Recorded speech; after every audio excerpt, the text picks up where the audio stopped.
Hello students and welcome to the lecture. So students, as we know that we are covering the directive principle of state policy, and basically you could say that these are the topics we have scheduled for the discussion under this particular series, like starting with the introduction, thereafter features of the directive principles, classification of the directive principles, new directive principles, sanction behind the directive principles, criticism of the directive principles, utility of directive principles, conflict between fundamental rights and the directive principles, distinction between fundamental rights and directive principles, implementation of directive principles, directives outside part 4th, and the articles related to the directive principle of state policy at a glance. All right. So these are the topics we have scheduled for the discussion. So we will start from where we had left in the previous lecture. All right. So basically we had completed till here, till the conflict between the fundamental rights and all. Right now what we are going to see the distinction between the fundamental rights and the directive principles. So let's have a start with the fundamental rights. First, these are negative as they prohibit the state from doing certain things. These are justicable, that is, they are legally enforceable by the courts in case of their violation. They aim at establishing political democracy in the country. These have legal sanctions. So basically, if we talk about the fundamental rights, so if we talk about from the executive and the legislature's point of view, then these are negative. Why? Because these having some kind of restrictions which implies on the state, and basically the state is not allowed to do certain things. All right. This is forms the base of the fundamental right. All right. Got it. Thereafter, second thing is that they are justicable. That is, they are legally enforceable by the courts in case of their violation. As we had seen, that's basically in Indian Constitution, there are two articles, Article 32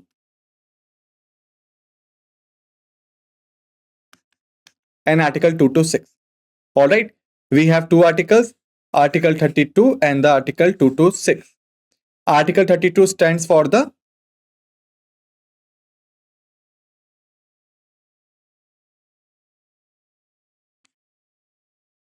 Supreme Court, and Article 226 stands for the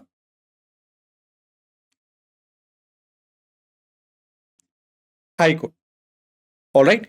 Basically, by the power of these articles, anyone in this country, if he or she feels that his or her fundamental rights have been affected, then they could reach the Supreme Court and the High Court respectively. It means that makes the fundamental rights justicable as per the Constitution.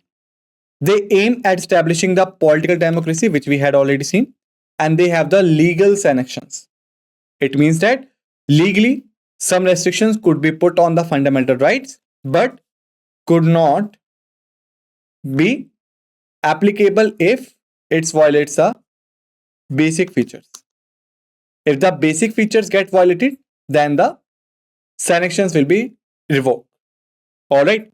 Thereafter, if we talk about the directive principles, so these are positive.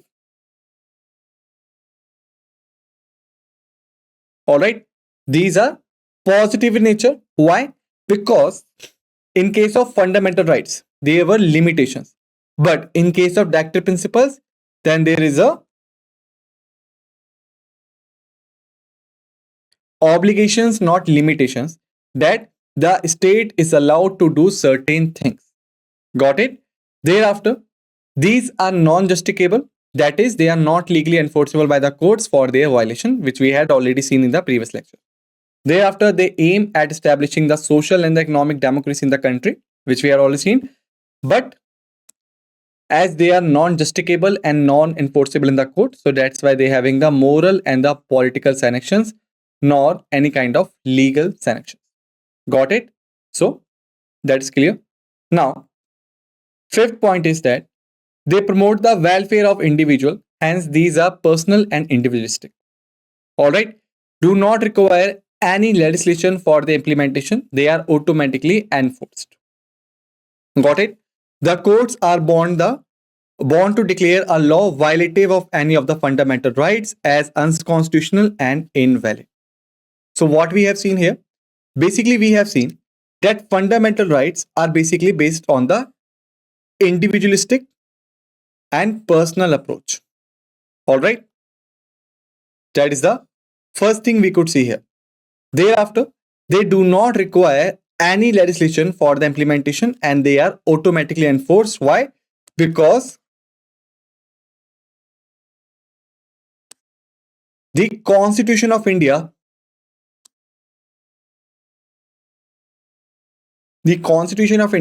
by itself gives the power to the implementation of the fundamental rights.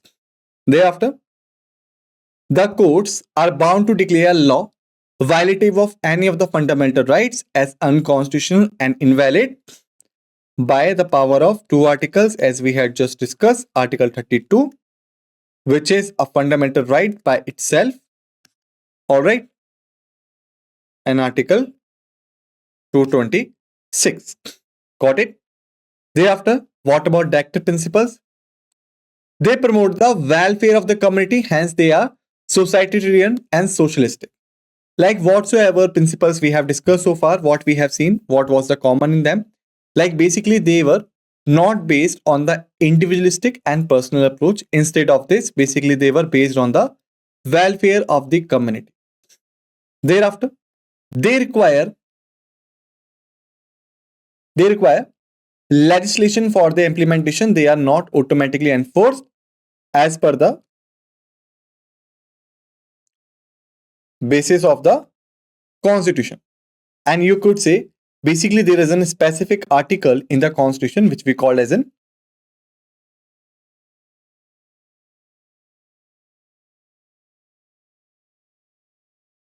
Article 37.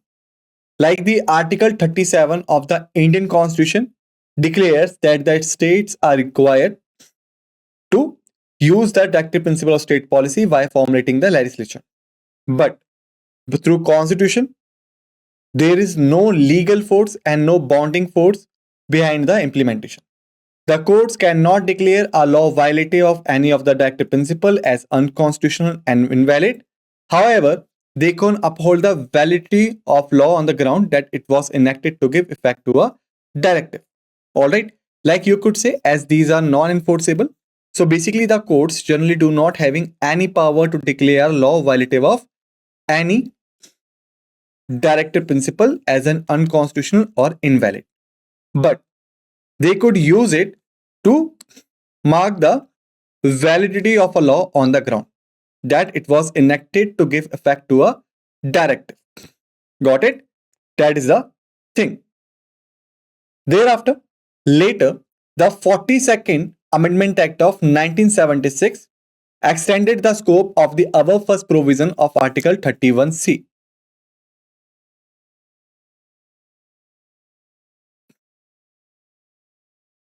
Article 31C by including within its protection any law to implement any of the directive principles and not merely those specified in Article 39B and 39C. All right, it means that basically Article 31C says that any protection, any law to implement any directive principles and not merely those specified in 39B and C, these are basically out of the first provision of Article 31C. All right. In other words, 42nd Amendment Act accorded the position of legal primacy and supremacy to the directive principles over the fundamental rights which are conferred by Article 14, 19 and 31. And what are these rights? We will see in the lecture of fundamental rights. All right. However, this extension was declared as unconstitutional and invalid by the Supreme Court in the famous case of Minerva Mill case 1980, means that the directive principle were once again made subordinate to the fundamental rights, but the fundamental rights confirmed by Article 14 and 19 were accepted as subordinate to the directive principles specified in 39B and C. All right. Further, the right to property was abolished from the list of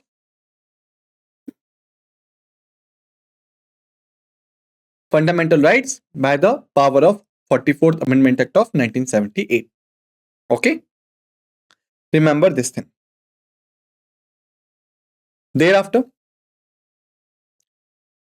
in the Minerva Mill case 1980, Supreme Court also held that the Indian Constitution is founded on the bedrock of the balance between the fundamental rights and the directive principles.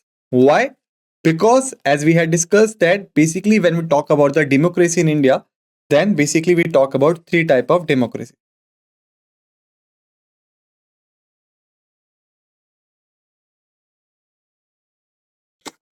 Political,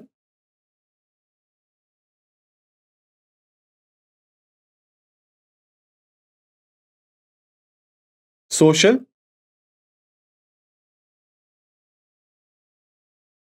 and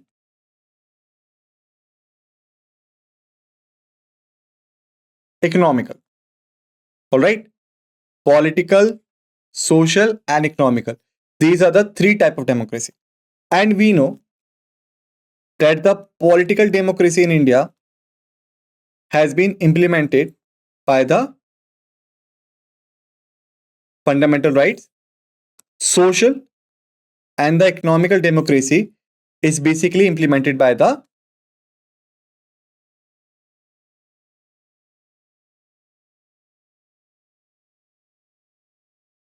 directive principle. Okay, we know that. So that's why basically the Indian Constitution balances the fundamental rights and the directive principles. They together constitute the core of commitment to the social revolution, and they are alike two wheels of the chariot, one no less than the other. All right. So basically, in the Minerva Mill case, Supreme Court said that FR or the fundamental rights have the superiority on the DPSP.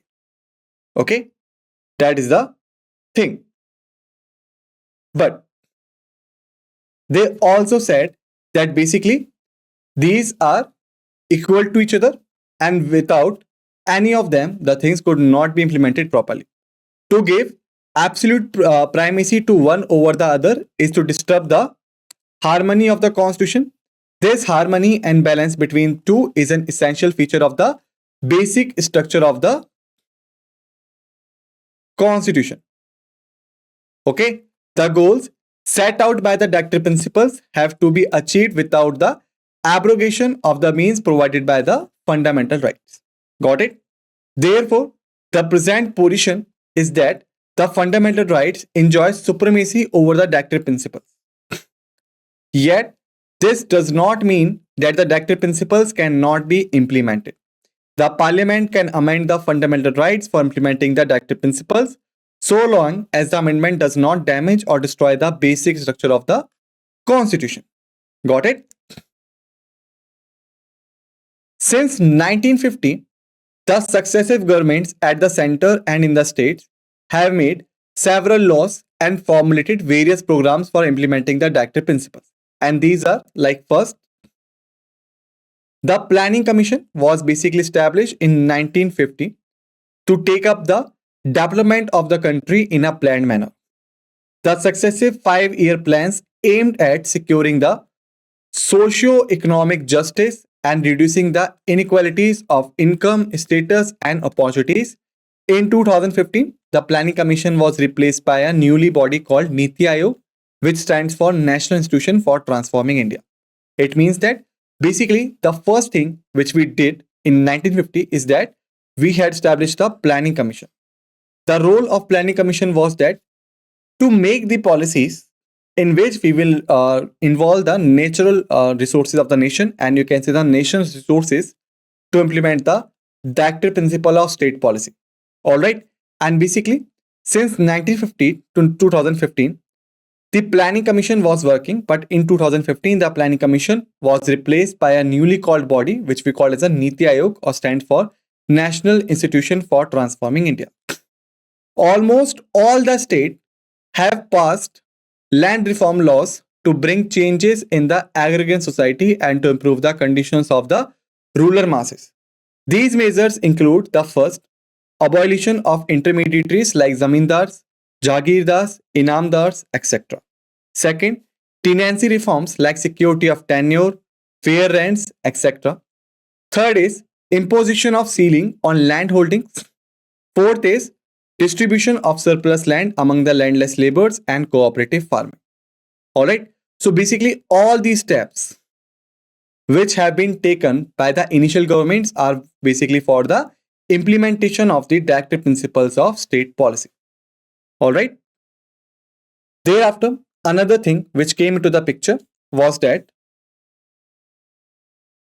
Minimum Wages Act 1948. Thereafter, the Payment of Wages Act 1936, Payment of Bonus Act 1965, the Contract Labor and the Regulation Abolition Act 1970, Child Labor and the Prohibition Act 1986, Bonded Labor System Abolition Act 1976, Trade Union Act 1926, Factories Act 1948, Mines Act 1950, the Industrial Dispute Act 1947, Workman Compensation Act 1923, and so on. Basically, if you look at these acts, what you are seeing, that these are basically implementing the socialist principles,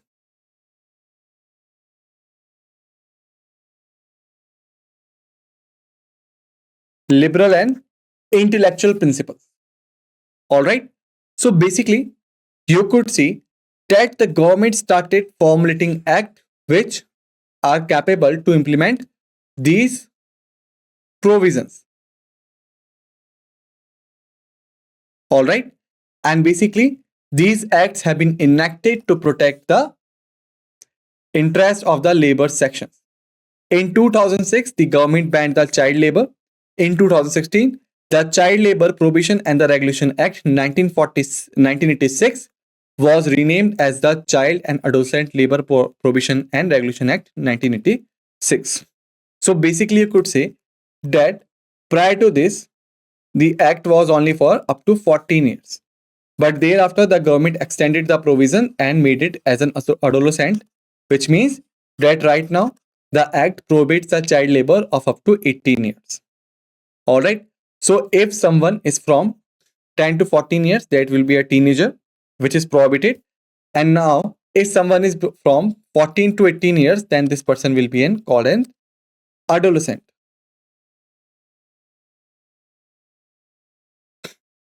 All right.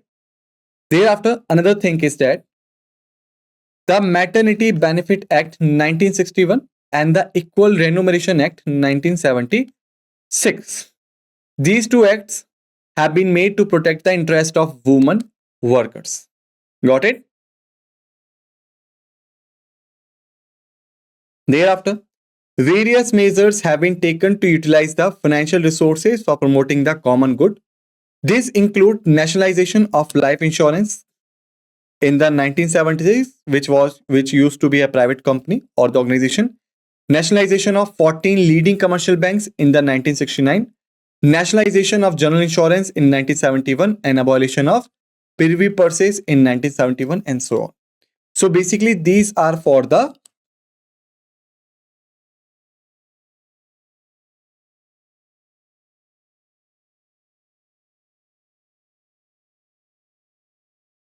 societal benefits.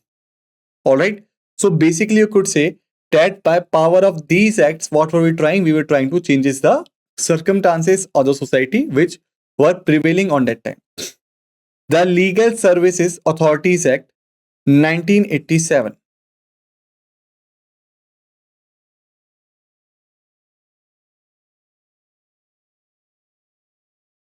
Has established a nationwide network to provide free and competent legal aid to the poor and to organize Lok Adalat for promoting the equal justice. Why?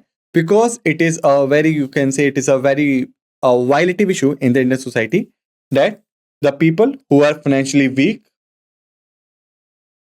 and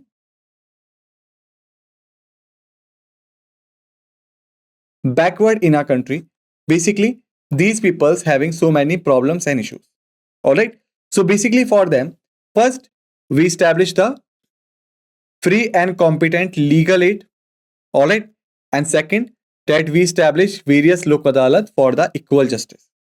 Lok Adalat is a statutory forum for conciliatory settlement of legal disputes, has been given the status of a civil court. Award are enforceable, binding of the parties, and final as no appeal lies before any court against them. All right. So basically, you could say it is to ensure that the people who generally do not having the access to the district courts, subordinate courts, high court and supreme courts, they could go to the Lok Adalat, which is usually free. All right. And the Lok Adalat is having the status of the civil court, which empowers it to pass the, you can say, orders. All right. And these orders or awards are enforceable, and these are binding on the parties, and final has no appeal lies before any court against them. All right. Thereafter, another thing was Khadi and Village Industries Board.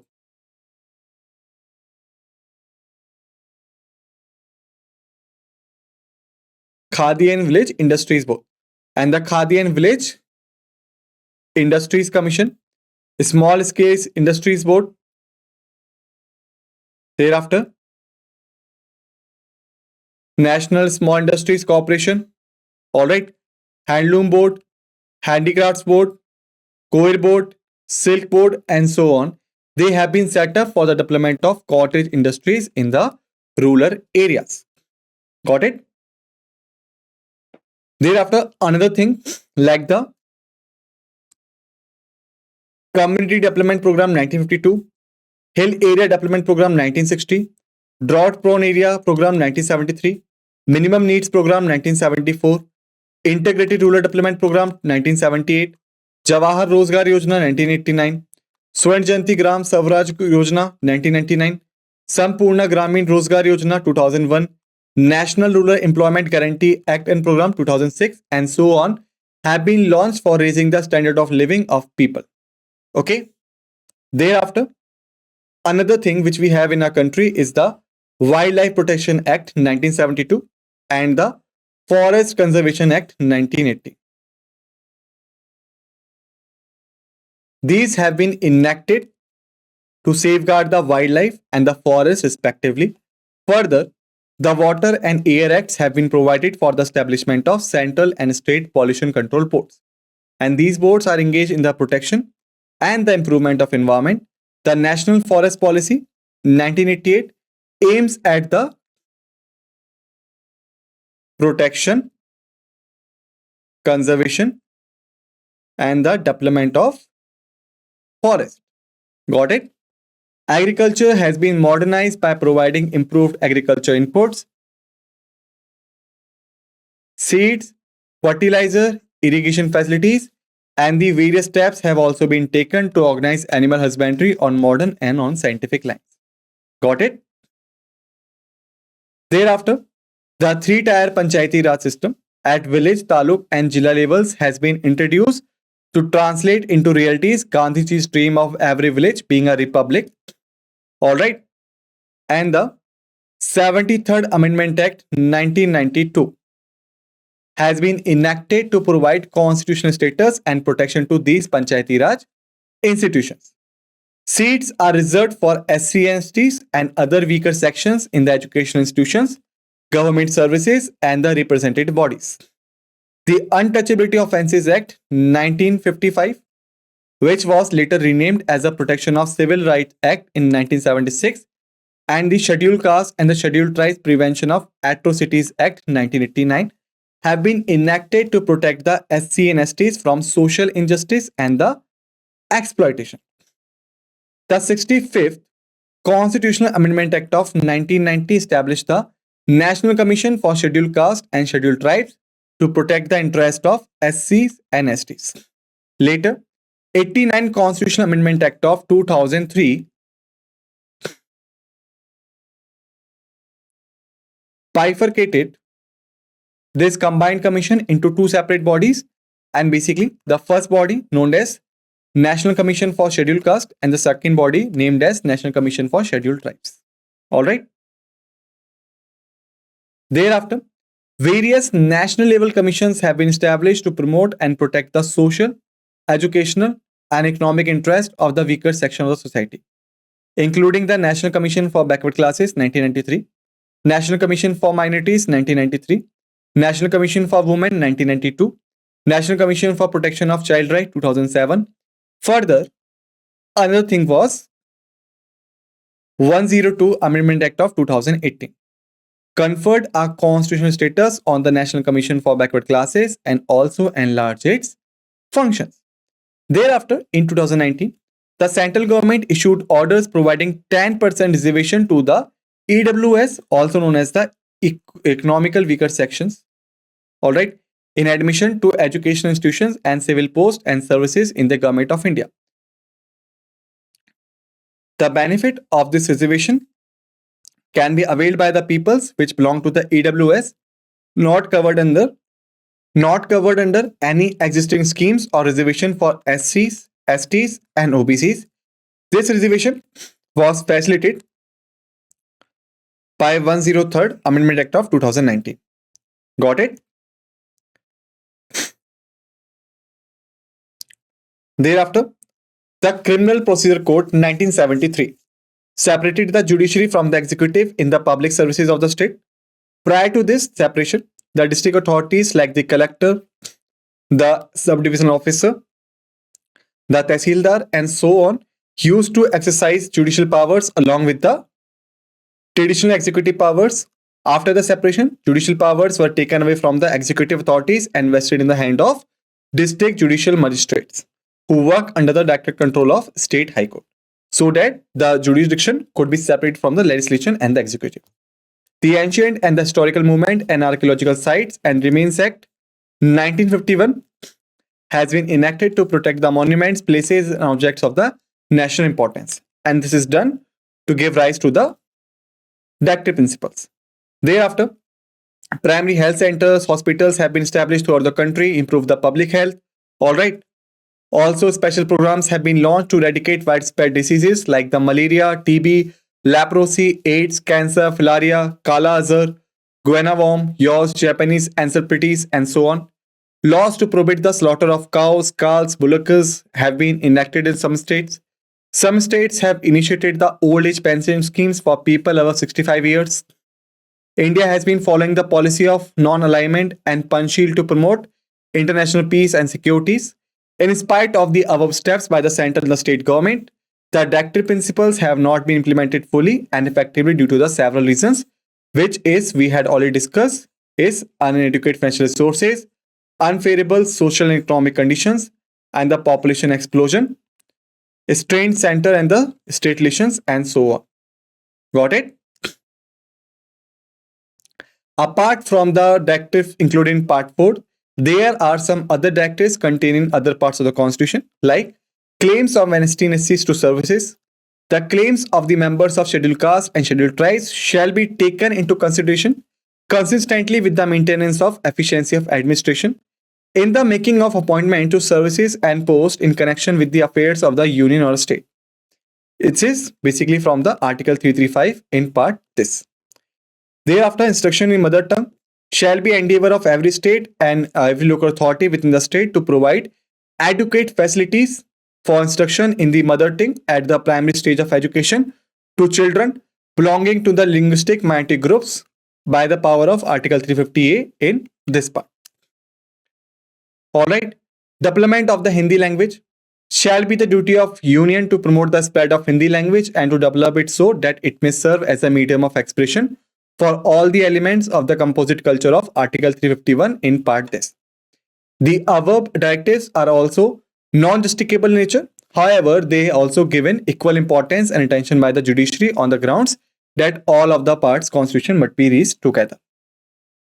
After this, at last, basically we having the articles of the state policy at a glance. Let's see there. Definition of state, 36, 37. Application of the principles contained in this part, 38. State to secure a social order for the promotion of welfare of the people, 39. Certain principles of policies to be followed by the state, 39A. Equal justice and free legal aid, Article 40. Organization of village panchayat, Article 41. Right to work, to education and to public assistance in certain cases, Article 42. Provisions for just and human conditions of work and maternity relief, Article 43. Living wages, etc. for workers, 43A. Participation of workers in management of industries, 43B. Promotion of cooperative societies, 44. Uniform civil code for the citizens, 45. Provision for early childhood care, and education to children below the age of 6 years. 46. Promotion of educational and economic interests of scheduled castes, scheduled tribes, and other weaker sections. Article number 47. Duty of the state to raise the level of nutrition and the standard of living and to improve public health. Article number 48. Organization of agriculture and the animal husbandry. 48A. Protection and improvement of environment and safeguarding of forest and the wildlife. Article number 49. Protection of monuments and places and objects of the national importance. Article number 50. Separation of judiciary from executive. Article number 51. Promotion of international peace and securities. Alright. So students, basically in this lecture, we have finished the directive principle of state policy. In the next lecture, we will continue from some other topic or continue with other topic. Till then, just revise all the facts and figures which we have covered in this lecture and be ready for the another lecture. With this note, let's end this lecture and thank you.